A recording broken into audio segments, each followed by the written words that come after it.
মানে টিকটকে কথাবার্তা, মানে 5 বছর ধরে সম্পর্ক আমার। ওর সাথে মানে চট্টগ্রাম যায় আমাদের বিয়ে হয়েছে। এখন ওর মা বাবা মেনে নিচ্ছে না, আমি এখানে আসছি এই বিচার চাবার জন্য। এখন চেয়ারম্যান স্যার বলছে রাইতে আসে বিচার করে। একবার তো বৈঠক বসছিল, বৈঠকের মধ্যে বলা হয়েছে যে আমি বুড়া, আমার যে এটা কাবিননামা এটা বলে মিশিং দিয়ে তৈরি করে আনছি। যা ওর বড় চাচা বলছে, আর কেউ বলে নাই। ওর বড় চাচা একটু এরকমই, জানি না ওর এরকম রূপ।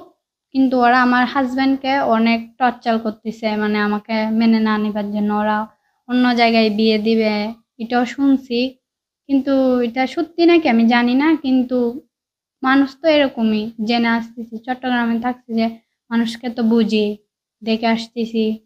এখন ওরা বলে আমার হাজবেন্ডকে অনেক টর্চার করতেছে, যেমন আমাকে মেনে না নিবার জন্য। আজকে বিচারে আসবে যে ও, তখন না বলবার জন্য, যেরকম আমাকে ও বিয়ে করে না এরকম বলবার জন্য বলতেছে আর কি।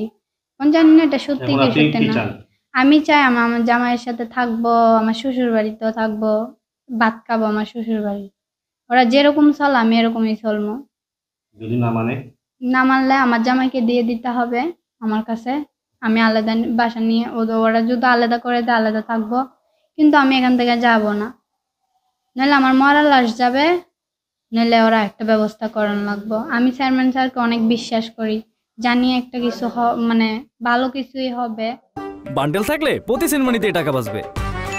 বিকাশ সেনমানি বান্ডিল কিনে জিতুন প্রতি লেনদেনে।